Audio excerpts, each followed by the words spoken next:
Dios. Y vamos a orar. Bendito Dios y Padre nuestro, Señor, gracias, amantísimo Dios, por tu misericordia, Señor. Gracias porque tú eres bueno y para siempre es tu misericordia, Señor, porque en medio de estas situaciones tan difíciles, Señor, tú nos has guardado. Gracias, Señor, porque en medio de tanta violencia, tanta maldad, Señor, tantos desórdenes sociales, Señor, tú has estado con nosotros y te damos a ti la gloria, Señor. Y ahora que venimos ante ti, Señor, para venir a estudiar, a meditar, a que tú nos hables a través de tu bendita palabra, Señor, que tú obres en nuestros corazones, Señor. Tenemos hambre de ti, queremos que tú hables a nuestras vidas, queremos que tú traigas ese gozo, esa paz, ese amor, esa presencia tuya en nuestros corazones, Señor. Esa gracia para vencer las tentaciones, Señor, esa vida victoriosa en Cristo Jesús, que nos ayude, Señor, cada día a seguir creciendo en el conocimiento maravilloso de nuestro gran Dios y Salvador Jesucristo. Te lo pedimos, amantísimo Padre, en el nombre poderoso de Cristo Jesús. Amén. Amén. Bueno, hablamos la palabra de Dios en Romanos capítulo 3. Romanos capítulo 3, versículos 1 al 8. Okay. ¿Qué ventaja tiene pues el judío o de qué aprovecha la circuncisión? Mucho en todas maneras. Primero, ciertamente que les ha sido confiada la palabra de Dios. Pues que si alguno de ellos han sido incrédulos, su incredulidad habrá hecho nula la fidelidad de Dios. De ninguna manera, antes bien sea Dios veraz y todo hombre mentiroso, como está escrito, para que seas justificado en tus palabras y venzas cuando fueres juzgado. Y si nuestra injusticia hace resaltar la justicia de Dios, ¿qué diremos? ¿Será injusto Dios que da castigo? Hablo como hombre. En ninguna manera. De otro modo, ¿cómo juzgaría Dios al mundo? Pero si por mi mentira la verdad de Dios abundó para su gloria, ¿por qué aún soy juzgado como pecador? ¿Y por qué no decir? ¿Cómo se nos calumnia y cómo algunos cuya condenación es justa afirma que nosotros decimos, hagamos males para que vengan bienes? Amén, ¿verdad? Entonces ahorita vamos a ver estos 8 versículos, si Dios lo permite, ¿verdad? Como antecedente, ya Pablo acusó que gentiles liberales están bajo condenación, que gentiles moralistas están bajo condenación y que judíos están bajo condenación. Pablo está diciendo que los judíos están bajo condenación. Entonces Pablo aquí en el versículo 1 se está precisamente adelantando una pregunta que le van a hacer. Algunos dicen que o bien debido a la trayectoria que ya traía Pablo con tanta oposición de los judíos, ya sabía las preguntas más o menos que le iban a lanzar. O la otra es que Pablo mismo, como él fue fariseo, él se respondía a sí mismo, o sea, se planteaba las preguntas y se las respondía a sí mismo antes de que otro pudiera preguntar, o adelantándose a las preguntas de los judíos, ¿verdad? Cualquiera de los dos pues, es lo mismo. Entonces Pablo aquí se adelanta o se hace a sí mismo una pregunta que dice, entonces, si el judío está bajo condenación, entonces, ¿qué ventaja pues tiene ser judío? ¿Y de qué aprovecha circuncidarse entonces, Pablo? ¿Qué ventaja hay de aquellas cosas que Dios nos habló anteriormente en el antiguo pacto?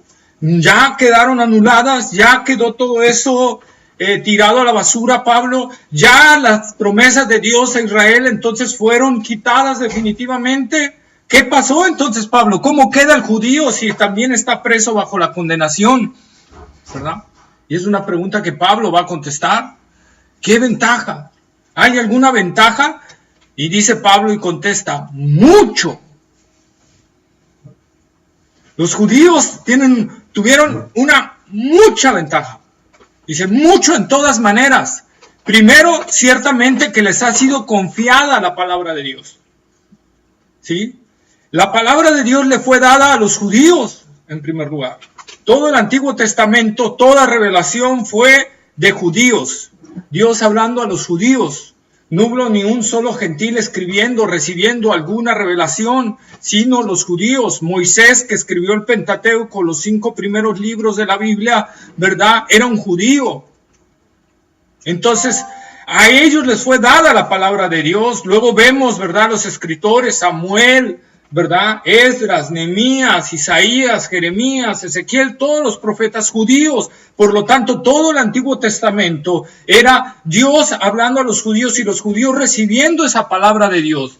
Y aquí lo hermoso que le dice Pablo, que les ha sido confiada. Dios les confió a ellos su palabra para que la mantuvieran guardada, para que la mantuvieran pura. Y quizá ese fue el detalle por el cual Dios exhortó tanto al pueblo de Israel de que no se mezclara con otras naciones. Dios quería guardar una pureza absoluta en todo ese detalle para que su palabra no fuera contaminada por ritos paganos o cuestiones, ¿verdad?, que vinieran del exterior hacia el interior, como hoy en día ha sucedido en muchas iglesias, ¿verdad? Que lejos de preservar la palabra de Dios pura, permiten que filosofías y huecas sutilezas y medios de otras religiones penetren en la iglesia y entonces tomen esa postura. Entonces Pablo les está diciendo que realmente el ser judío tuvo una ventaja bastante fuerte, tuvo una ventaja sublime porque les fue confiada la palabra de Dios. Primero dice Pablo, ciertamente, o sea, Pablo está poniendo aquí en énfasis esa parte, porque asegurándolo. Pablo no quiere dejar una duda de que Dios ya menospreció al pueblo de Israel, y vamos a ir viéndolo más poquito a poquito, que ya, sino que hay una ventaja en este detalle, en el que les ha sido confiada la palabra de Dios a ellos. El detalle es que ellos no respondieron a esa confianza de Dios. El pueblo de Israel no respondió de la misma manera. No es que Dios cambie. Alguien por ahí decía, ¿cómo Dios es inmutable? Pero de repente cambia, ¿no? Dice Génesis, ¿y se arrepintió Dios de haber creado al hombre? Y algunos ahí escépticos y que quieren ver en la Biblia, ahí está, tu Dios sí se arrepiente, tu Dios sí cambia. No, Él no cambia. El que cambia es la persona. Y al cambiar la persona, Dios aplica lo que tiene que aplicar. Simple y sencillamente. Es como decía y lo explicaba un teólogo. No es que con un ciclista, cuando va contra el viento, va esforzándose bastante, ¿verdad? Pero si cambia de dirección su bicicleta y pedalea hacia el otro lado, el viento lo va a ayudar. Sí. ¿El viento cambió? No. No. ¿Quién cambió? El ciclista. El ciclista. Lo mismo sucede en las palabras de Dios y en eso. No es Dios el que cambia, es el hombre el que cambia.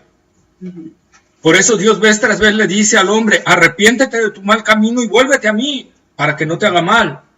No es que Dios se arrepienta, no es que Dios cambie de parecer y diga, pues, ¿para qué crea al hombre? Ahora lo voy a destruir. ¿Verdad? Si no es el hombre el que cambia. Dios puso al hombre ¿para qué? Para que regiera la tierra, para que fuera la semejanza de Dios en este mundo, en esto que Él creó. Si nosotros vemos algo maravilloso que Dios hizo, que creó al hombre y a la mujer con una función muy especial, reflejar la gloria de Dios en este mundo. Ni a los ángeles le dio esa facultad, porque a los ángeles no les dio la facultad de regir. A nosotros sí. A nosotros nos dio esa autoridad de regir, de gobernar, de señorear sobre todo lo creado aquí en la tierra. Toda la creación es en primer lugar para la gloria de Dios, pero en segundo lugar Dios la hizo, y si nosotros vemos el énfasis en Génesis, lo hizo para el hombre. Para que nos señoreáramos. Para que nos señoreáramos sobre todo eso. Y todo lo fue creando, por eso al hombre lo creó hasta el final. Primero creó todo, acomodó la tierra, las aguas y todo, y al hombre hasta el final. Y nosotros podemos ver esa certeza del Señor. Por lo tanto, no es Dios el que cambia. Dios no cambió con Israel. Israel cambió con Dios. Mas, sin embargo, vamos a ver que Dios permanece fiel a sus promesas aún en este estado de Israel.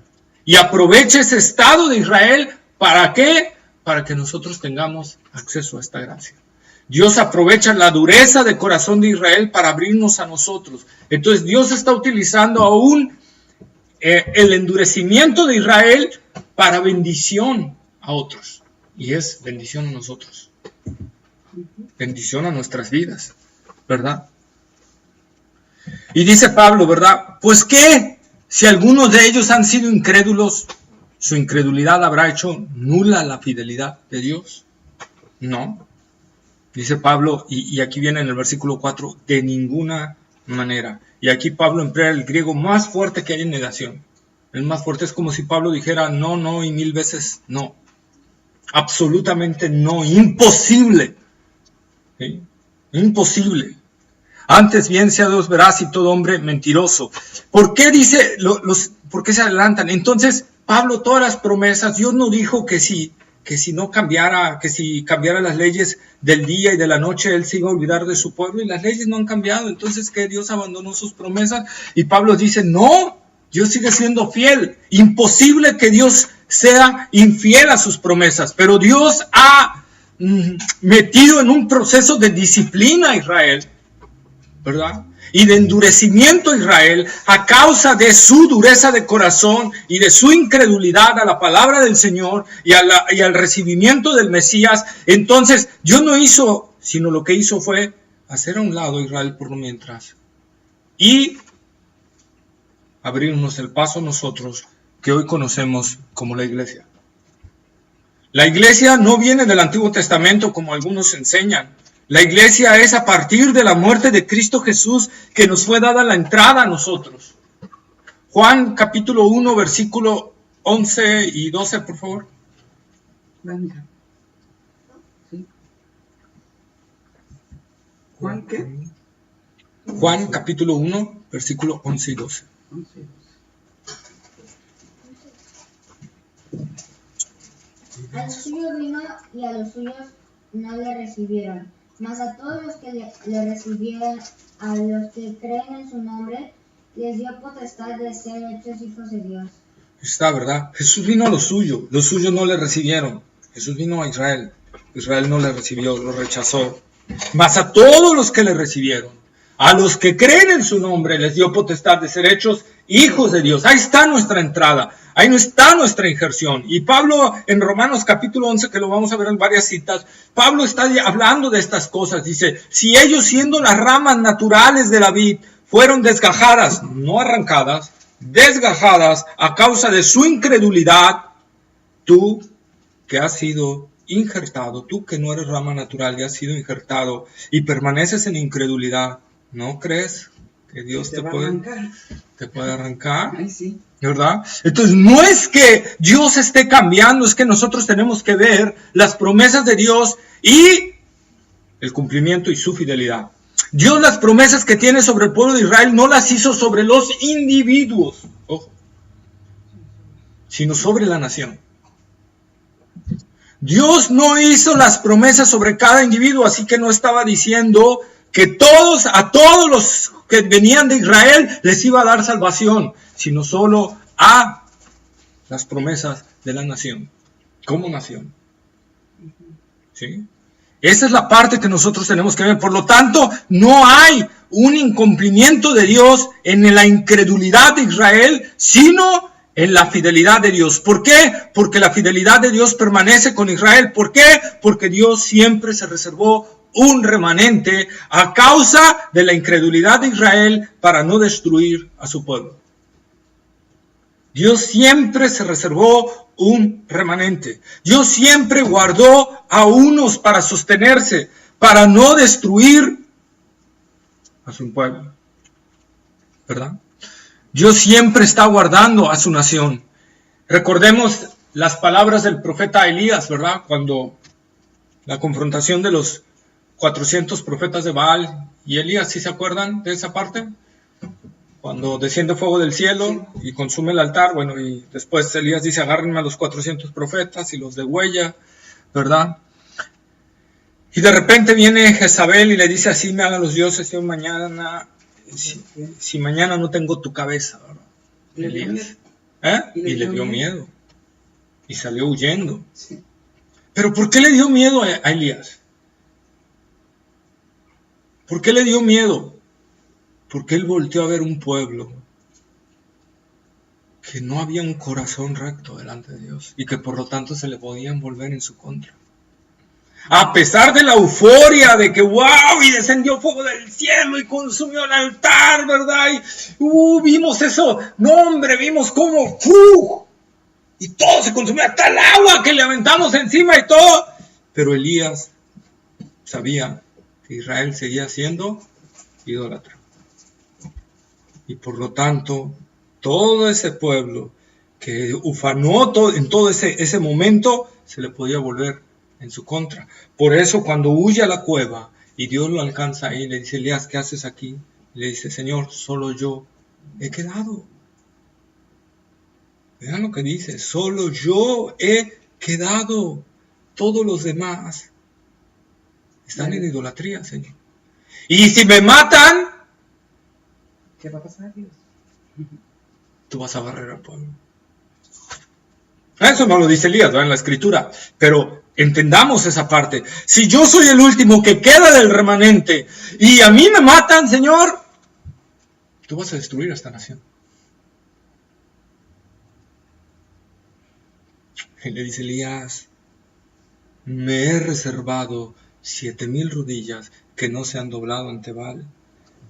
Y vemos ahí el poder de Dios. Me he reservado, Dios guardando su fidelidad. Para guardar su fidelidad a su pacto, Dios, ¿verdad? Dios, ¿qué hace? Se reserva. Aparta, escoge y jala a 7,000 que no se doblaron ante Baal. Quiero ver si no. Pensé que era la psicóloga. Entonces, nosotros podemos ver aquí, ¿verdad? Esa parte del Señor, la fidelidad de Dios, aún obrando, ¿para qué? Para que permanezca un remanente. Por eso dice el profeta Isaías: si Jehová de los ejércitos no nos hubiera dejado remanente, semejantes seríamos a Sodoma y a Gomorra. Entonces Dios siempre está guardando su fidelidad, Dios siempre está guardando su amor hacia su pacto, reservándose siempre un remanente. Prueba de ello es que aún en el tiempo de Jesús hubo un remanente. Cuando Jesús vino a este mundo, cuando Jesús vino a la tierra, ¿qué pasó?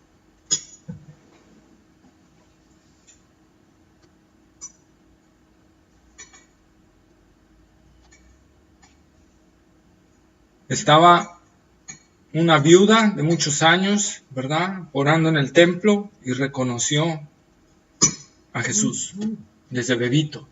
Y estaba también un hombre ahí adentro, ¿verdad?, se me olvidó ahorita el nombre, y también reconoció, y fue el que le profetizó a María que una espada le iba a atravesar, ¿verdad?, en el corazón, debido a la muerte tan fuerte que iba a tener el Señor Jesucristo. Entonces nosotros podemos ver ahí, aún en esos tiempos, Dios tenía reservado un pueblo. Y lo mismo lo dice Pablo, porque yo también soy judío. Entonces Dios también me reservó a mí. Y soy parte de ese remanente que Dios tiene. ¿Para qué? Para no anular sus promesas con Israel. Dios se va reservando y se va. Por eso la incredulidad del pueblo de Israel no puede hacer nula la fidelidad de Dios, porque Dios siempre se está reservando un remanente.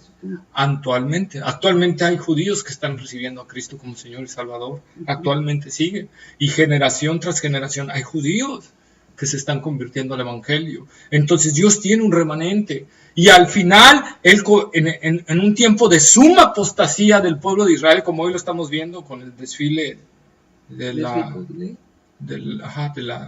orgullo ese, lésbico. Entonces, cantidades, pero aún en medio de ahí Dios tiene un remanente para no destruir a ese pueblo. Dios sigue guardándolo, porque su pacto, Dios es fiel a su pacto. Dios no va a cambiar su pacto. Y al final, cuando haya acabado, dice Pablo, el tiempo de los gentiles, entonces Dios volverá con Israel.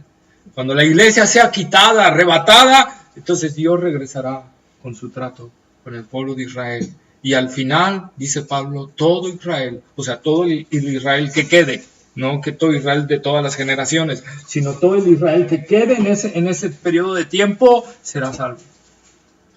Será salvo. Entonces, esa es la parte que nosotros tenemos que ver. Dios cumple, Dios no puede hacer nula. ¿Ves lo que Pablo está diciendo? No, en ninguna manera. Antes bien, sea Dios veraz y todo hombre mentiroso, como está escrito, para que seas justificado en tus palabras y venzas cuando fueres juzgado. Si nuestra injusticia hace resaltar la justicia de Dios, ¿qué diremos? ¿Será injusto Dios que da castigo? Hablo como hombre. Si en todo lo que yo estoy diciendo, y estoy diciendo que Dios está reservando un remanente, y estoy diciendo que Dios está teniendo un remanente para no destruir, ¿es injusto Dios al dar castigo a los demás? No. No, dice Pablo. Y otra vez vuelve a utilizar ese griego, en ninguna manera. O sea, absolutamente no, imposible, dice Pablo. De otro modo, ¿cómo juzgaría Dios al mundo?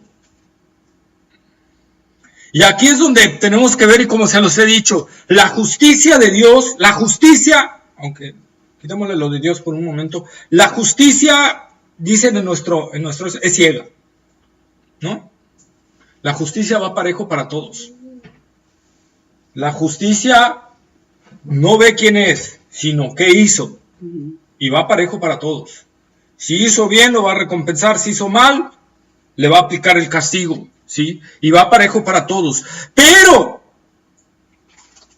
la misericordia, esa es exclusiva de la persona que la da y a quien la quiere dar.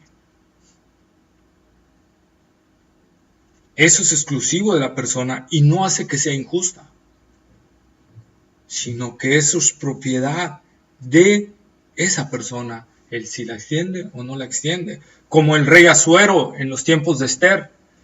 Si la reina venía a ver al rey cuando el rey no le había solicitado venir, le podía costar la cabeza, la muerte. Mas si el rey extendía su cetro por misericordia y lo tocaba a la reina, se le perdonaba la vida. Entonces nosotros podemos ver eso. El rey o la justicia tiene la facultad de extender la misericordia a quien él crea conveniente. Esa es una facultad de Dios. Nosotros a veces, ¿verdad?, cuando pues alguien nos hace algo, podemos aplicar justicia o podemos aplicar en un determinado momento a cierta gente misericordia, y esto no quiere decir que estemos mal, ¿sí? No quiere decir que estemos mal. Uno, que dejemos que la justicia se aplique, y otro, que extendamos la misericordia, ¿verdad? Alguien que nos roba, pero lo vemos muy amolado, muy así, y a lo mejor se te mueve el corazón y dices, ¿sabes qué? No te voy a mandar a la cárcel, pero bueno, te extendí la misericordia, órale. O te voy a dar otra oportunidad, ¿no? Y decides darle otra oportunidad. Oye, pero el anterior que también te robó, ese sí lo mandaste a la cárcel. ¿Y qué? Esa facultad está en mí, de a quién extiendo y a quién no extiendo la misericordia. Entonces lo mismo es el ser por naturaleza, que es Dios, es eso. Él extiende su misericordia a quien Él quiere. Y se lo dijo a Moisés: yo tendré misericordia del que yo tenga misericordia. Y Dios no está siendo egoísta. La misericordia se extiende a quien la persona quiere. Oye, es que eso es injusto, le tienes que dar la misericordia a todos. No, el centro del ser de la misericordia no es para todos, porque si fuera para todos, entonces este mundo sería un caos. Así de sencillo.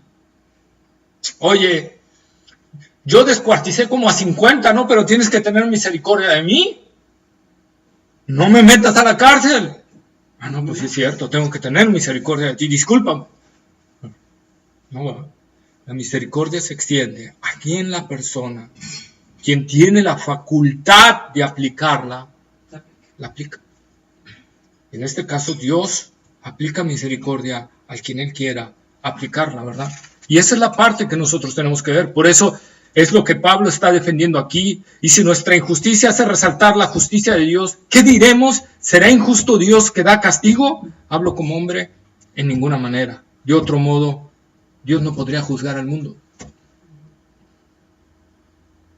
Si Dios tendría que perdonar a todos, ¿cómo va a juzgar? Tristemente, hoy en día hay una corriente cristiana llamada el universalismo, que dice que al final todos serán salvos y nadie perecerá.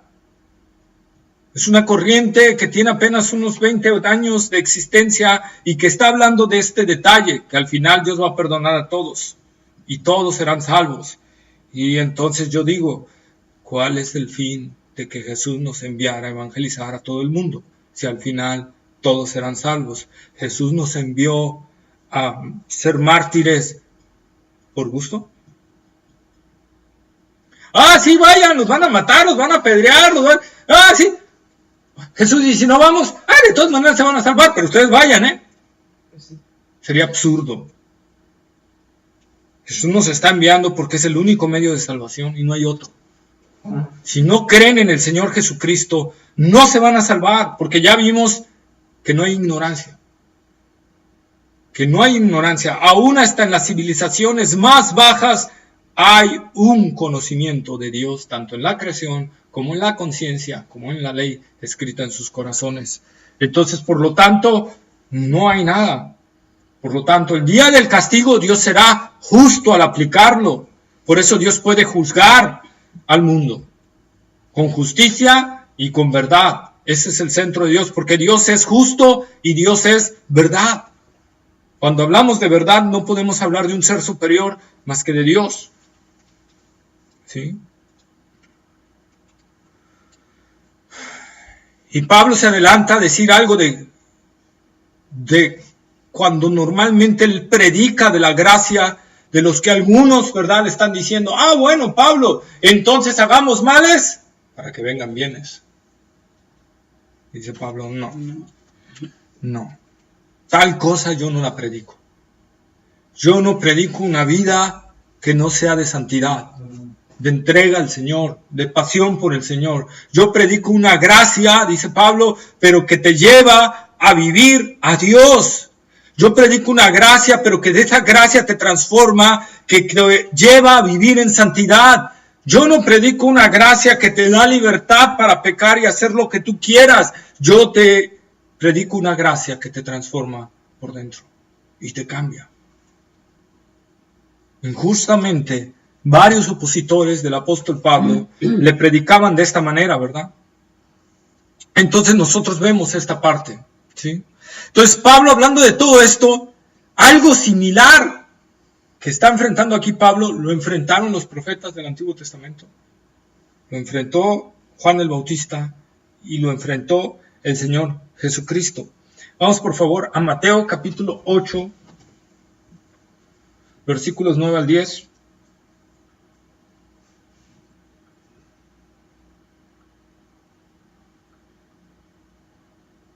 Mateo capítulo 8, versículos 9 y 10.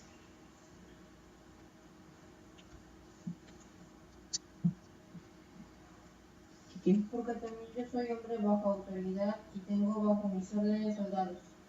Y digo a este, ve y va, y al otro, ven y viene, y a mi servicio, haz esto y lo hace. A mi siervo. A mi siervo. Okay. Al oírlo Jesús se maravilló y dijo a los que le seguían, de cierto os digo que ni aún en Israel he hallado tanta fe. ¿Verdad? Entonces nosotros podemos ver cómo un gentil tenía más fe que en Israel. Dice Jesús, ni aún en Israel he hallado tanta fe. ¿En dónde Jesús necesitaba oír más fe? En el pueblo de Israel, sí. Y no la estaba oyendo. ¿Sí? Vamos a Juan capítulo 8, versículos 37 al 42. Juan capítulo 8, versículos 37 al 42.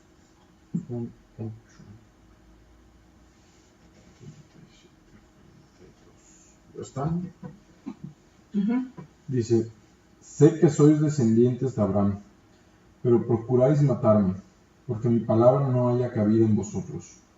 Yo hablo lo que he visto cerca del Padre, y vosotros hacéis lo que habéis oído cerca de vuestro Padre. Respondieron y le dijeron, nuestro Padre es Abraham. Jesús les dijo, si fueseis hijos de Abraham, las obras de Abraham haríais. Pero ahora procuráis matarme a mí, pero que os he hablado la verdad, lo cual he oído de Dios. No hizo esto Abraham. vosotros hacéis las obras de vuestro padre. Entonces le dijeron, nosotros no somos nacidos de fornicación, un padre tenemos que es Dios. Jesús entonces les dijo, si nuestro Padre fuese Dios, ciertamente me amaríais, porque yo de Dios he salido y he venido, pues no he venido de mí mismo, sino que Él me envió. Ahí está, ¿verdad? Y para comprender esto, y ahorita lo voy a explicar, Gálatas capítulo 3, versículos 5 al 8. Gálatas capítulo 3, versículos 5 al 8.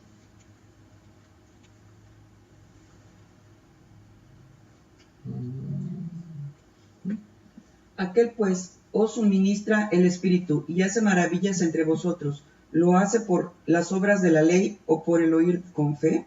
Así Abraham creyó a Dios y le fue contado por justicia. Sabed por tanto que los que son de fe, estos son hijos de Abraham. ¿Hasta qué no me dijiste? Hasta el 8. Ajá. Y la Escritura, previendo que Dios había de justificar por la fe a los gentiles, dio de antemano la buena nueva a Abraham, diciendo, en ti serán benditas todas las naciones. Y aquí se nos aclara un poquito más el panorama. Con Juan 8, 37 al 42 y Gálatas 3, 5 al 8, vean esto. Jesús les dice, yo sé que son hijos de Abraham.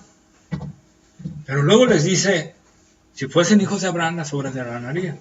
¿Se está contradiciendo Jesús? Jesús está diciendo, yo sé que son hijos de Abraham. Y luego les dice, pero si fueran hijos de Abraham, las obras de Abraham harían. Entonces, ¿qué está pasando ahí? Lo que Jesús les está diciendo, sé que son hijos de Abraham por descendencia sanguínea. Pero no son hijos de Abraham en lo que ustedes creen, en fe. Ustedes en su sistema espiritual no son descendientes de Abraham. En su sistema sanguíneo son de Abraham.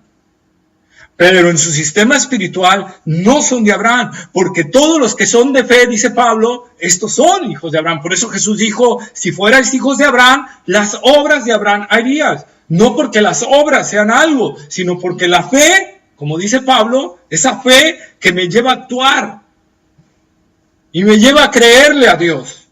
Cuando Dios le dice a Abraham, ofrece a tu hijo en sacrificio, Abraham obedeció. Sí. ¿Por qué? Porque tenía fe. Porque dice Hebreos, sabía que era el hijo de la promesa. ¿Y qué dice? Si Dios me está mandando a sacrificarlo, no sé.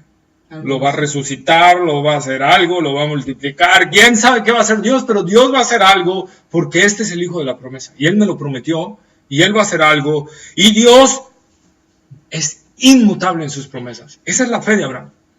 Y conocer a Dios bien. Sí, esa es la parte. Por eso es que le dice, y esos entonces son los verdaderos hijos de Abraham. Por eso Pablo también dice en Romanos, y lo vamos a ver, dice, no todos los descendientes de Abraham, sino el verdadero judío es aquel que en verdad cree y actúa. El judío normal, y estamos hablando de la raza sanguínea, no es aquel que por la sanguinidad se cree judío, sino aquel que por línea sanguínea, pero por fe en el Señor Jesucristo, es un judío verdadero, dice el apóstol Pablo. Ese es un judío verdadero. Entonces por eso los confronta aquí. Jesús les dice, ustedes por su línea sanguínea son descendientes de Abraham, pero por sus obras son descendientes del diablo. Como uno dice, Jesús era bien amoroso. De repente cuando dirigía sus mensajes.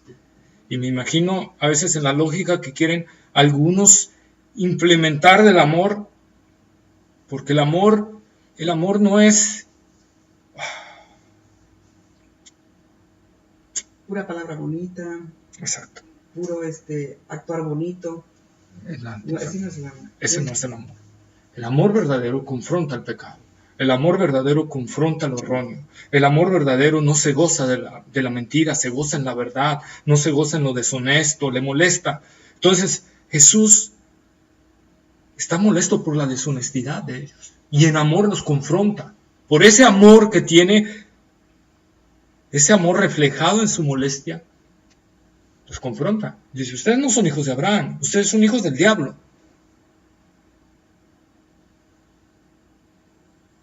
Cuando nosotros corregimos a uno de nuestros hijos, no le decimos, a ver, hijo bonito, ven para acá.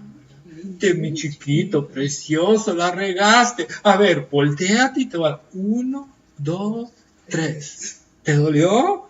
¿Verdad que no? Al momento viene el enojo y la molestia y la corrección. ¿Por qué? Porque es amor aplicado. Es amor en contra de lo que está erróneo. Lo mismo el Señor Jesucristo, y los está corrigiendo en ese amor. Ustedes no son descendientes de Abraham porque su fe muestra que su descendencia viene del diablo mismo.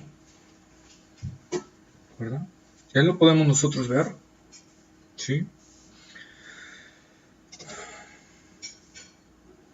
Pablo estaba seguro y tenía razón al condenar a los judíos. Ocupaban un lugar especial y habían recibido promesas especiales. Y por eso mismo su condenación había de ser mayor. ¿Se acuerdan de esas palabras del Señor Jesucristo? Jerusalén, Jerusalén, que matas a los profetas y apedreas a los que te son enviados. ¿Cuántas veces quise juntarte como la gallina junta sus polluelos y no quisiste? Por lo tanto, tu casa es dejada desierta. 40 años más adelante o 37 años más adelante, esa palabra fue una realidad. Y todo Israel quedó desierto. Su templo con el cual tenían tanto orgullo, ¿verdad? Y que decían que estaba hasta forrado de oro, ¿sí? Quedó devastado. Destruido totalmente. Su tierra quedó fuera. Todos los judíos fueron sacados de ese lugar. Y todo su orgullo quedó aplastado. Por lo tanto, hay una responsabilidad cuando tenemos una revelación de Dios. Ellos tenían la revelación plena de Dios a su lado, caminando entre ellos, y no la recibieron. Por eso recibieron su justo castigo y su justo exilio otra vez, una y otra vez. 3 exilios de Israel. Uno a las 10 tribus y el otro a las 2 tribus. Uno al reino del norte, luego al reino del sur y luego este exilio por Roma, ¿verdad? Que duró 1870 años, 1878 años de exilio, fuera de su tierra, sin tener territorio, vagando por todo el mundo, sin tener su tierra, su amada tierra, ¿a causa de qué? De su incredulidad. De su incredulidad. Muestra una vez más que Dios no va a pasar por alto el pecado y la incredulidad. Y me pregunto, ¿y a nosotros que nos ha sido dada la palabra del Señor? Que hoy en día tenemos la revelación completa, ellos no la tenían. Ellos no la tenían hasta el antiguo. Ellos podrían tener una excusa, entre comillas, de quizá decir, es que no había nada escrito que nos dijera que era Jesús. Ah, sí, estaba Isaías 53 y otras profecías. Sí, pero a ver, una que dijera Jesús, y Jesús iba a venir, iba a andar en esto predicando, no había ninguna. Nosotros sí la tenemos. Nosotros tenemos la revelación completa. Nosotros tenemos toda la revelación. Entonces, ¿qué quiere decir esto? Que toda incredulidad de parte de nosotros, ya teniendo esta revelación, el castigo será mucho mayor. Mucho mayor. Tenemos más responsabilidad, ¿no? Así es. Y Dios muestra que Dios corrige. Miren, varias veces corrigió a su pueblo y les habló acerca de esto. Éxodo 32, 34. Éxodo 32, 34.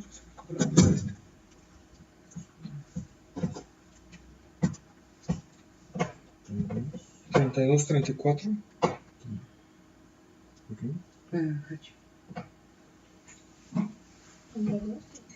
Ajá.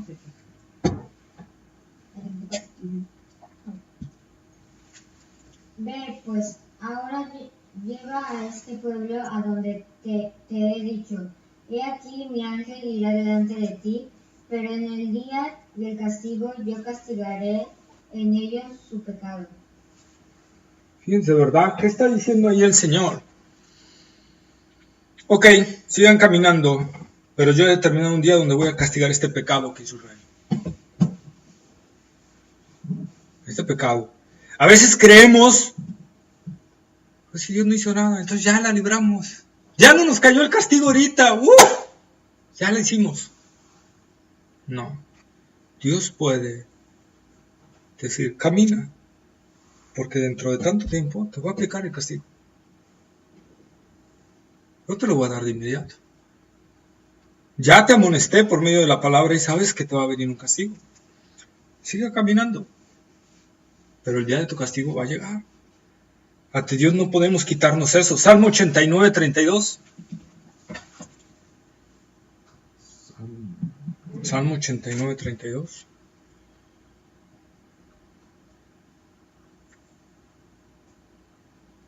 ¿Quién le toca? Aquí. 32. Y luego, Víctor, Sofonías 7:12. Sofonías 7:12. Entonces castigaré con vara su rebelión y con azotes sus iniquidades. Ahí está, ¿verdad? Entonces castigaré con vara su rebelión y con azotes. ¿Su qué? Iniquidades. Ay, qué. Para que vean que Dios pega con vara también. Y también se quita el cinturón y suena duro. ¿Sofonías qué? Sofonías capítulo 7, versículo 12. Nomás hay 3. Entonces le puse aquí mal. ¿Es el 3, es 7? A ver, 3.2. A ver, 3.12. 3:12 empieza y dejaré Destruir. Capítulo 3, 12. Dice, y dejaré en medio de ti un pueblo humilde y pobre, el cual confiará en el nombre de Jehová. Sí, no es ese. Pues, ¿quién sabe qué puse aquí? Sofonías 7:12. Dios. A ver, Amós 3.2, pues. Amós 3.2. Ha de ser mira, Sofonías 1:12. Acontecerá que en aquel tiempo que yo escudriñaré a Jerusalén con linterna y castigaré a los hombres que reposan tranquilos como el vino asentado, los cuales dicen en su corazón, Jehová ni habrá bien ni hará mal. Ni hará bien ni hará mal. Es ese, perfecto, lo voy a corregir aquí de una vez. 1:12. Entonces nosotros podemos ver aquí, ¿verdad? Cómo ya en esa mentalidad de ese tiempo, Jehová ni hará bien ni hará mal. Vivamos nuestra vida, Dios está con nosotros y vivámosla y hagamos lo que queramos, ¿verdad? Dios no hará ni hará bien ni hará mal.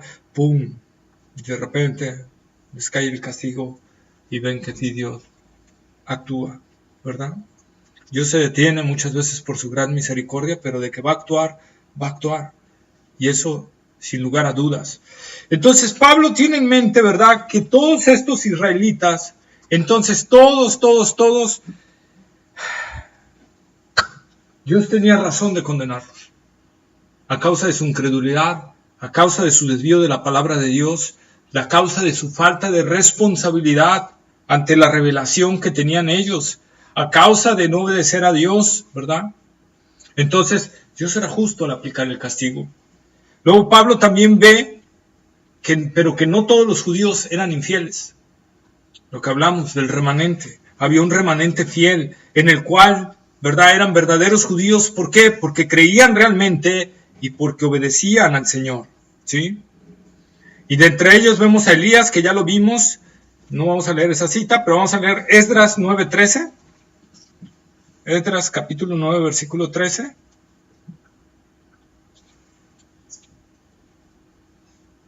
Esdras es Antiguo. 13.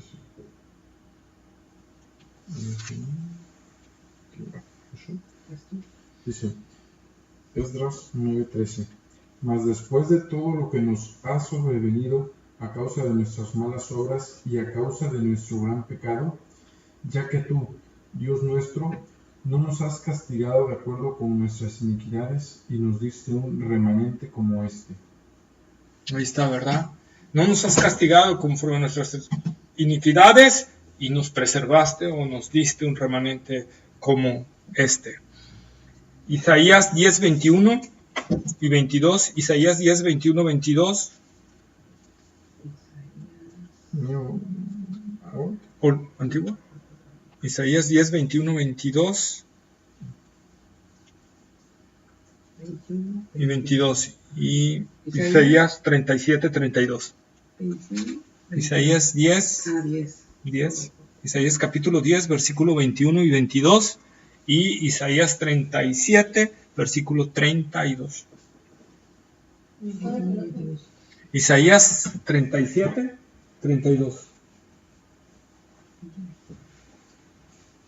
El remanente volverá, el remanente de Jacob volverá al Dios fuerte, porque si tu pueblo, oh Israel, fuere como las arenas del mar, el remanente de él volverá, la destrucción acordará, rebosará justicia. Ahí está, ¿verdad? Fíjense que si fuere como la arena del mar, el remanente. El remanente. Yo siempre guardando un remanente. A ver, Isaías 37, 32. Porque de Jerusalén saldrá un remanente y del monte de Sión los que se salven. El celo de Jehová de los ejércitos hará esto. Ahí está, ¿verdad? El celo de Jehová de los ejércitos. Dios preservando a su remanente, conservándolo siempre. ¿Para qué? Para no incumplir sus promesas. Es un Dios que maneja todas las situaciones. No importa de lo que estemos pasando, Dios siempre tiene las situaciones. Dios no tiene un plan B. Falló el plan A, ahora, bueno, activar el plan B. No hay plan B en Dios. Todos los planes de Dios son plan A y nunca fallan. Siempre Dios está todo perfecto y planeado. ¿Sí? Tan planeado que estaba planeada la dureza de Israel para abrirnos campo a nosotros. Dios ya lo tenía planeado en su plan.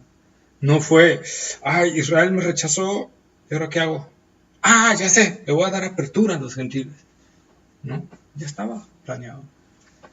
Desde Génesis lo podemos ver. Abraham le dice, y en ti serán benditas todas las familias de la tierra. Ahí estaba la apertura que iba a hacer Dios a todas las naciones de todos lados, ¿verdad?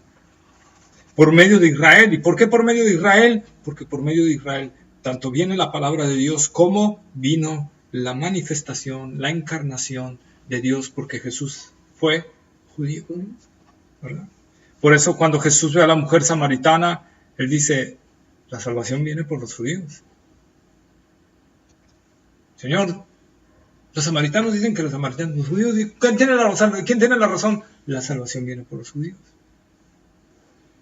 ¿Por qué? Soy judío. Jesús era judío. Entonces, por medio de Abraham serán benditas todas las familias. Por medio de esa simiente que vendría de Abraham, que es Jesucristo, serían benditas todas las familias de la tierra. Romanos capítulo 11, versículo 4.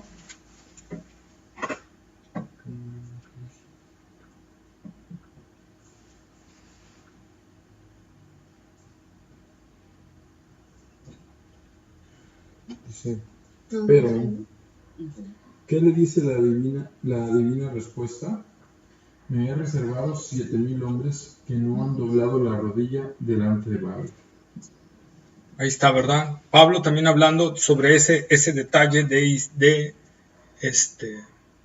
Elías en el Antiguo Testamento. Pablo lo trae al Nuevo, ¿verdad? Y habla sobre ese detalle, porque desde el versículo 1 hasta final del último versículo de este capítulo, Pablo trae este tema de que Israel no ha sido desechado, como es el punto 3. Pablo estaba siempre seguro de que el rechazo de Dios no era definitivo. El rechazo de Dios a Israel, o el endurecimiento de Dios, o el hacer a un lado a Israel, no era para siempre. Pablo dice, hasta que entre la plenitud de los gentiles. Y una vez que llegue eso, Israel vuelve a entrar al panorama otra vez, una vez más. Vuelven a entrar.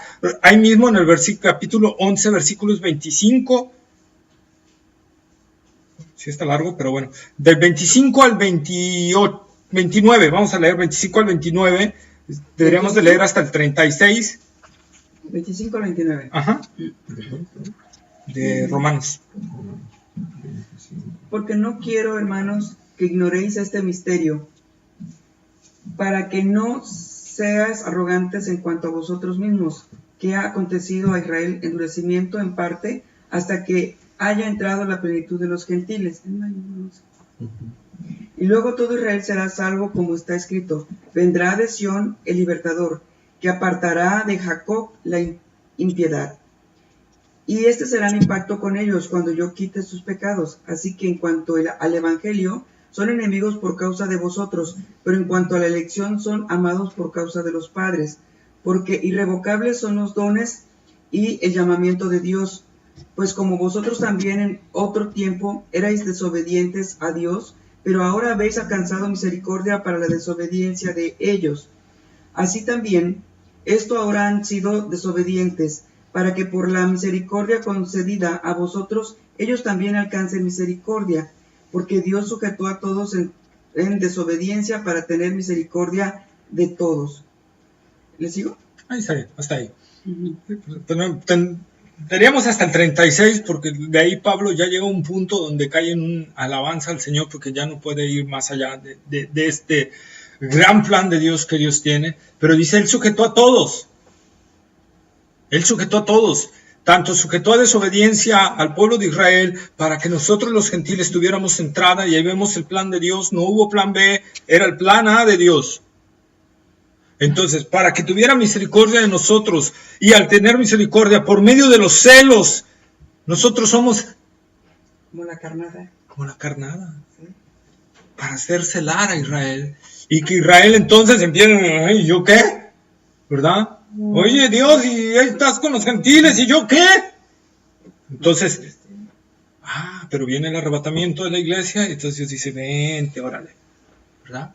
Porque Dios al final tiene misericordia. Por ahí algunos le dicen que Dios ha desechado definitivamente a Israel. Vemos por estos versículos que no. Claramente Pablo, hablando de esto de Israel, dice, porque irrevocables son los dones y el llamamiento de Dios. El llamado de Dios a Israel es irrevocable. Dios no lo puede revocar. Si lo revoca, entonces es mentiroso y falto. ¿No sería Dios? No sería Dios. Entonces Dios no puede rechazar a su pueblo. Lo tiene aparte. Apartadito. El trato ahorita es con la iglesia, pero aún en su poner aparte, está cuidándolo. Porque no está permitiendo que nadie lo destruya. Como la gallina sus polluelos. Así es. A pesar de que está aparte, vemos cómo les han disparado misiles, cómo les han... Y no llegan. Y misiles que han pasado, los antimisiles que tiene Israel y Estados Unidos ahí ya han pasado y caen en Israel y no explotan. ¿Qué pasa? Leía por ahí el otro día un documental donde algunos misiles de los terroristas que pasaron la barrera antimisiles de Israel y de repente y se iban para otro lado. Y no caían en las ciudades y explotaban. No hacían el desastre que tenían que hacer.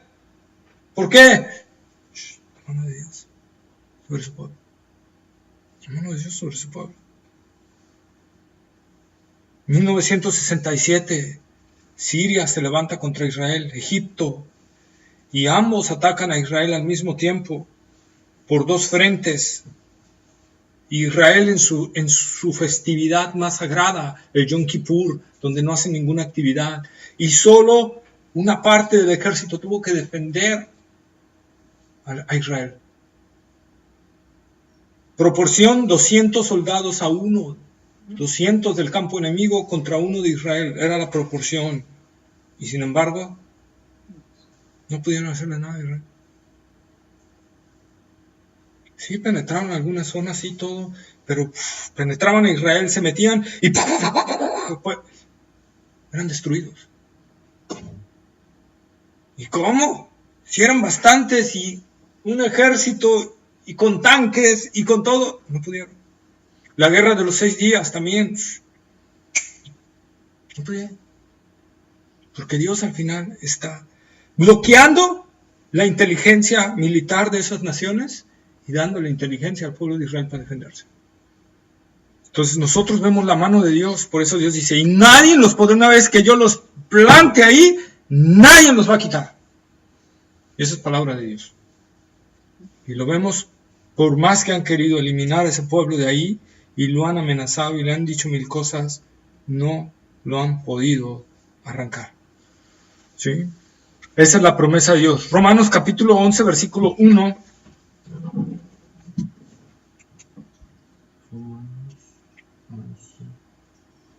Romanos 11:1. Ujú.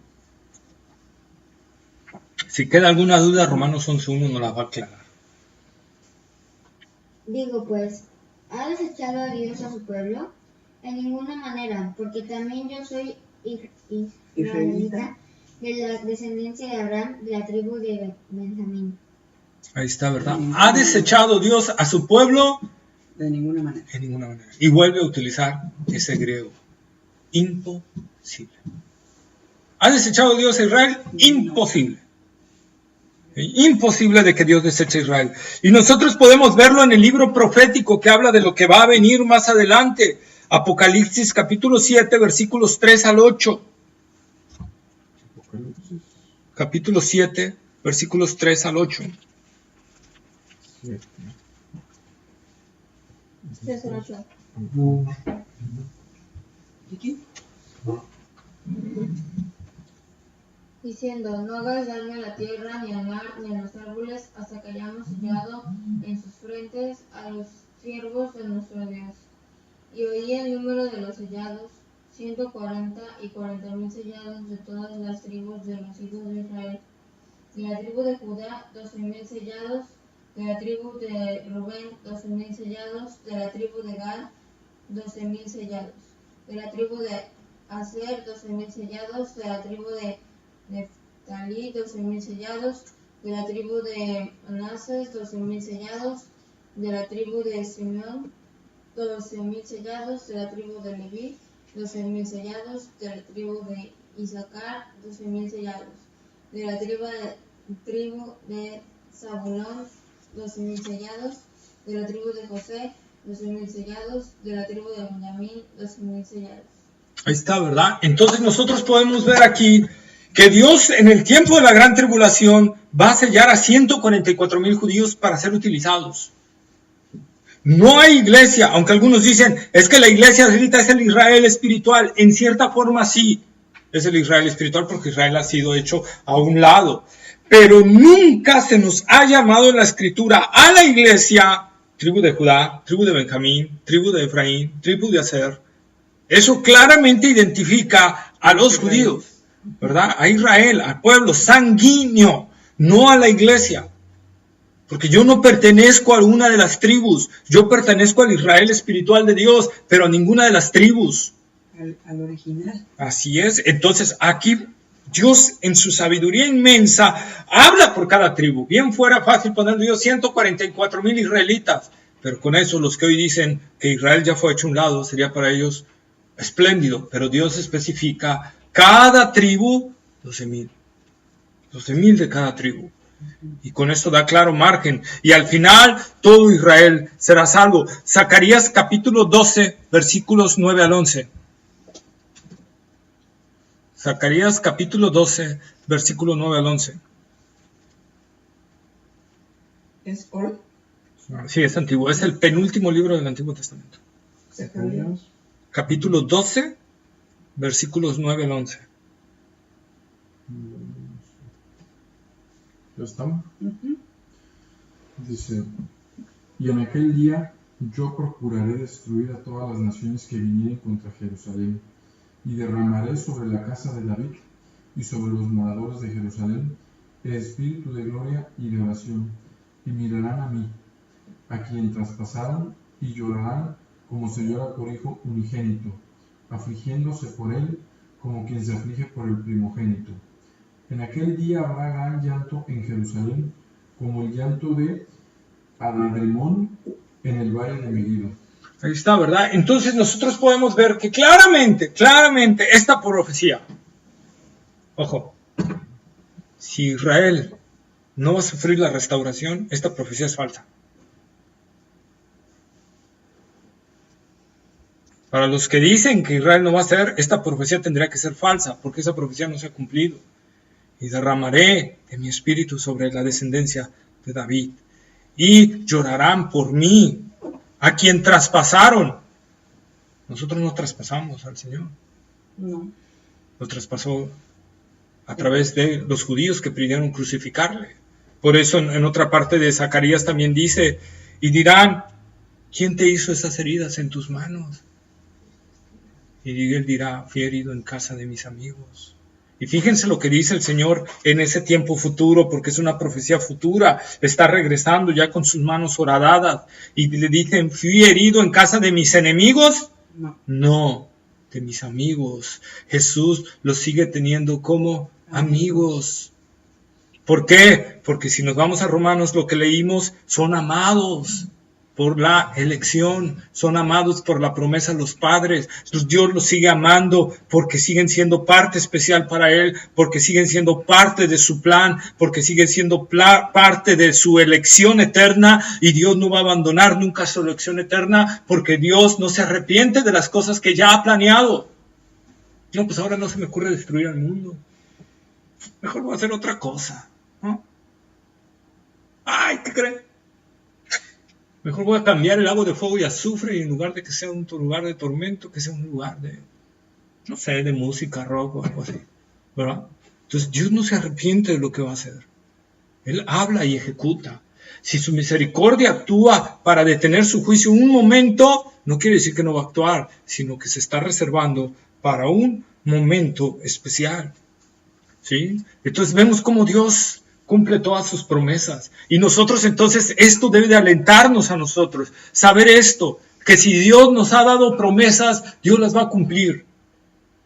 Si Dios ha dado promesas a nosotros, promesas en primer lugar de vida eterna, promesas en lugar de gozo, de alegría, de ríos de agua viva, de bendición, tenemos que creerlas. Si Dios ha dado promesas de que no va a faltar, ¿verdad?, alimento en nuestra casa si nosotros buscamos el reino de Dios y su justicia en primer lugar, entonces todas estas cosas os serán añadidas. Es una promesa.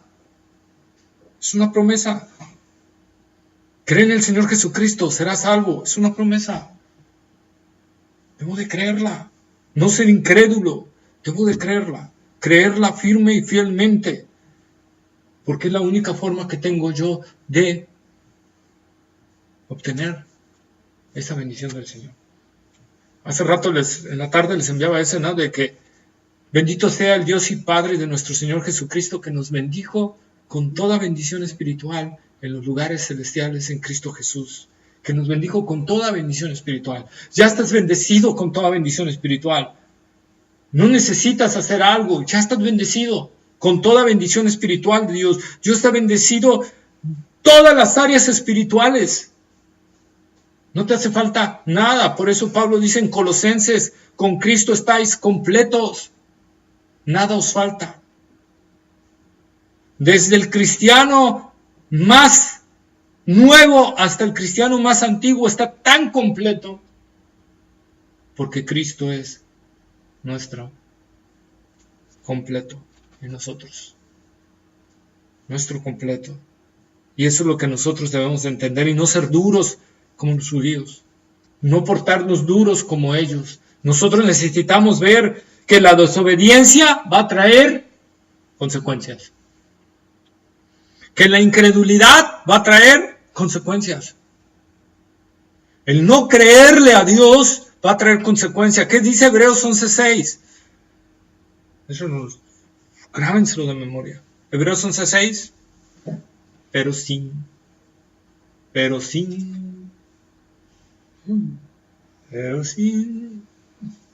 fe es imposible agradar a Dios.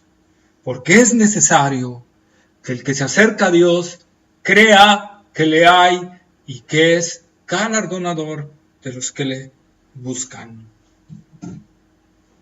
¿Necesitas fortaleza espiritual? Acércate al Señor. Él es galardonador de los que le buscan. ¿Necesitas fe? Acércate al Señor. Él es galardonador de los que te buscan, de los que le buscan. ¿Necesitas amor hacia la humanidad? Acércate al Señor. Él es galardonador de los que le buscan, ¿verdad? Él es galardonador. Dios le gusta galardonar. Dios le gusta premiar. No debiera. O sea, bueno, no debiera, sino no está en su obligación hacerlo, pero a Él le encanta hacerlo, ¿verdad? Le gusta. Dios es bueno y se complace y se agrada de que le obedezcamos. Y si le obedecemos, Dios va a traer más cosas a nosotros. más sabiduría, más gracia, más todo. Puede traer también cuestiones económicas, puede traer muchas otras cuestiones. Pero es galardonador de los que le buscan. Debemos de entender eso y creerlo, que Dios se agrada de los que le buscan. ¿Verdad? Dios se agrada. Aún en nuestra desobediencia, Dios está con su misericordia sobre nosotros. Y puedes venir en cualquier momento. ¿Por qué? Porque la gracia de Cristo, la obra de Cristo en ti, hace que puedas entrar ante la presencia de Dios y pedirle perdón sin ningún problema. ¿Verdad? Sin ningún problema. La desobediencia entonces es algo que a Dios aborrece. Pero la incredulidad también. La incredulidad Dios no la aguanta, Dios no la puede hacer. Y fíjense, aquí también lo que nos deja la enseñanza de Romanos es nuestra habilidad extraordinaria para justificarnos ante un pecado. Siempre buscamos una justificación. Siempre buscamos algo en que justificarnos. Desde Adán, la mujer, la serpiente. Y la serpiente pues ya no le quedaba quien buscar. ¿Verdad? Pero es la parte innata. La mujer que me diste, en lugar de aceptar su culpa. Y la mujer, la serpiente, en lugar de aceptar su culpa. ¿Cuál es la tendencia en primer lugar cuando hacemos un pecado? Es justificar nuestro pecado. Ah, es que lo hice por esto. Ah, es que lo hice por esto otro. Ah, es que, bueno, Dios sabe que yo lo hice por esto. Fue solo una mentirijilla blanca, ¿verdad? Yo les digo a la gente, yo busco en la Biblia y no hallo las mentiras, no hallo los colores en la mentira, no hallo que Dios dice, si es negra, es mentira, si es verde, es media mentira, si es azul. No hay una escala de colores en la mentira. Dios dice, no mentirás, punto. Entonces, fue una mentirijilla blanca, no hay mentirijilla blanca. Lo hice porque no hay opción.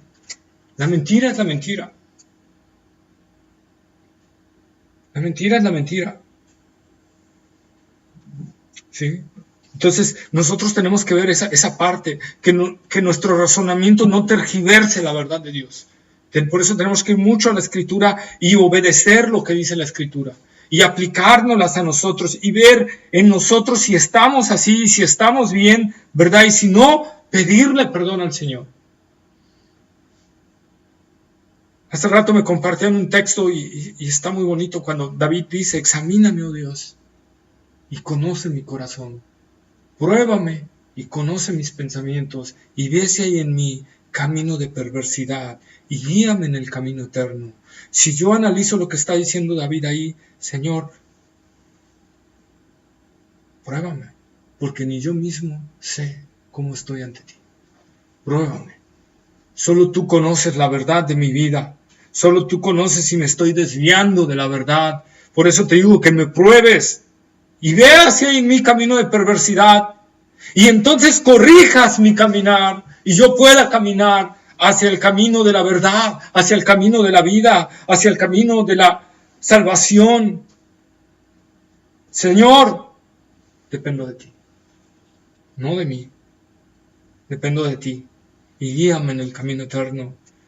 Y en otra parte dice, y líbrame de los pecados que me son ocultos, ¿verdad? De esos pecados que estoy cometiendo y que no me estoy dando cuenta que estoy cometiendo. Líbrame, Señor, líbrame de todos esos pecados, porque el pecar, y eso tenemos que tener, el pecado me lleva a otro pecado y a otro pecado y a otro pecado, y se vuelve una bola cada vez más grande hasta que ya se dio el porrazo o la destrucción, ¿verdad? Nosotros tenemos entonces que tener humildad, pedirle a Dios mucha humildad para reconocer lo que hemos hecho mal y arrepentirnos. Arrepentirnos. Y yo lo digo, el martes pasado que estuve con los varones de la PIB, tuve que levantarme y pedirle perdón a un hermano en Cristo. Aparentemente mi reacción que tuve por un WhatsApp tenía justificación, pero al final cuando lo analicé y me puse a pensar y Dios habló a mi corazón, me dijo, no es así. Tú no tienes que actuar así como cristiano. Lo bloqueé, inclusive a esa persona lo había bloqueado en mi WhatsApp. Le puse bloquear porque no me mandara ningún WhatsApp más. Era bien terrible, ¿verdad? Pero Dios habló a mi corazón y dice, esa no es la actitud de un cristiano. Esa no es la actitud de un hijo mío. Me levanté y le dije, mira, perdóname, reconozco que hice mal, porque por el WhatsApp no puedo entender la intención con la que estás diciendo las cosas. Y yo asumí algo sin preguntártelo. Y me molesté. Y entonces por eso te dije, no te quiero como amigo y te cancelé. Y te pido perdón. ¿Verdad? Y él también me dijo, yo también te pido perdón porque también sí me molesté y también dije las cosas por lo que tú entendiste que las dije. Entonces, un perdón mutuo. Pero al final tiene que haber esa humildad de entender que la regamos. Y hubo bendición, ¿no? Y hubo bendición. Ser amigos, ¿no? Así es. Y arrepentirnos de eso. Dice por ahí un dicho, mientras hay vida, hay esperanza. Mientras hay vida, hay oportunidad para el arrepentimiento. Dicen en béisbol, esto no se acaba hasta que se acaba. Lo mismo sucede. Esto no se acaba. Mientras hay vida, hay esperanza de arrepentimiento. Dios nos da el hálito de vida. ¿Por qué Dios no nos quita la vida ahorita? Porque hay cosas por hacer o porque hay pecados por los cuales arrepentirnos. Y hay que resolverlos. Y hay que limpiarnos de todo eso. Como dice Pablo en Hebreos, ¿verdad? Despojémonos del pecado que nos asedia. Despojémonos de ese peso. Ya quitémonoslo de encima y corramos la carrera que tenemos por delante. Un atleta, ¿ustedes lo ven con un costal afuera? ¿Uno que va corriendo un maratón? No, ¿verdad? ¿Por qué? No llegaría. Tienen que ir ligeros. Tienen que ir ligeros. Lo mismo nosotros, estamos corriendo un maratón y tenemos que quitarnos esa carga del pecado. Y es el tiempo entonces para arrepentirnos y reconocer nuestra incredulidad ante el Señor, ante algunas cuestiones, nuestro pecado, nuestras fallas, nuestros errores y la oportunidad también que Dios nos da para ponernos a cuentas tanto con Él como con las personas que hayamos hecho mal. ¿Sí? ¿Amén? Amén. Bueno, vamos a orar. Bendito Dios y Padre nuestro, Señor. Gracias, Dios, porque tú eres bueno, Señor. No cabe duda, Señor, que eres bueno. Lo corroboramos una y otra vez, Señor. Como dijo el profeta, Señor, no nos has castigado conforme a nuestras rebeliones, Señor. Si no, ya no estaríamos aquí, Señor. Tu misericordia, tu gracia ha sido abundante, Señor. Tu gracia, Señor, cada día se muestra en nuestra, a veces incredulidad, a veces desobediencia, pecado, Señor. Y tu gracia nos guía al arrepentimiento, Señor. Te doy gracias, Señor, porque en esta semana me guiaste a un arrepentimiento. Yo te pido, Señor, que me sigas guiando a más arrepentimientos que tenga yo que hacer en mi vida, principalmente, Señor, como expositor de tu palabra, como maestro, Señor, para hacer ejemplo a todos los demás de tu gracia, Señor. Y te ruego a sí mismo, Señor, que tú obres en los corazones de cada uno de los que estamos aquí, Señor, para que si hay algo que no hayamos ajustado, pedido cuentas, Señor, pedido perdón, Señor, ya sea a ti o a alguien que hayamos hecho daño, Señor, te rogamos, Padre, que tu gracia obre en nosotros, Señor. Como dijo el salmista David, examínanos, Señor, y conoce nuestro corazón.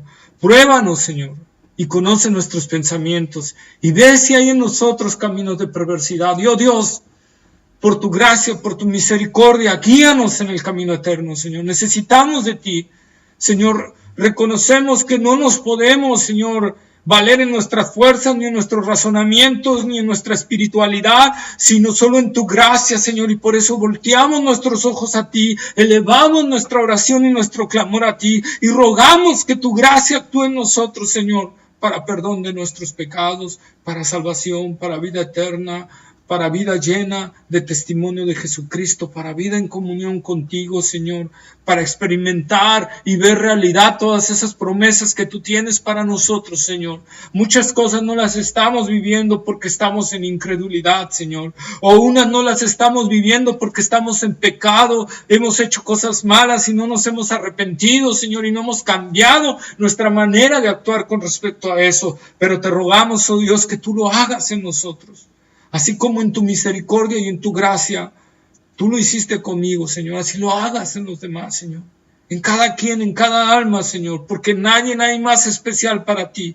Todos tus hijos tienen el mismo valor. Todos aquellos que han sido redimidos con la sangre de Cristo Jesús tienen el mismo valor para ti, porque valen la sangre de Cristo, porque valen el amor de Cristo, porque tú ves en ellos a la imagen de tu Hijo, Señor. Gracias, Padre, porque podemos confiar en ti, porque no eres un Dios que se retrae de sus promesas, porque eres un Dios bendito, porque eres un Dios fiel, Señor, y podemos venir a ti con absoluta confianza de que en ti hallaremos gracia para el oportuno socorro, Señor. Gracias por tu gracia. Gracias por tu misericordia. Gracias por no castigarnos conforme a nuestras rebeliones y maldades. Gracias, Señor, porque nos bendices todos los días, Señor. Podemos decir, Ebenezer, hasta aquí nos has ayudado, Señor. Gracias, amado Padre. Gracias por tu bendita palabra. Que tu nombre sea exaltado por los siglos de los siglos. En el nombre de Jesús. Amén, Señor. Amén. Amén. ¿Vas a encontrar aquí? No, porque necesito la... ¿No tienes casualidad hojas blancas? ¿Hay otra cosa? Es que se acabaron estas de aquí. ¿De pura casualidad? Pues se acabó.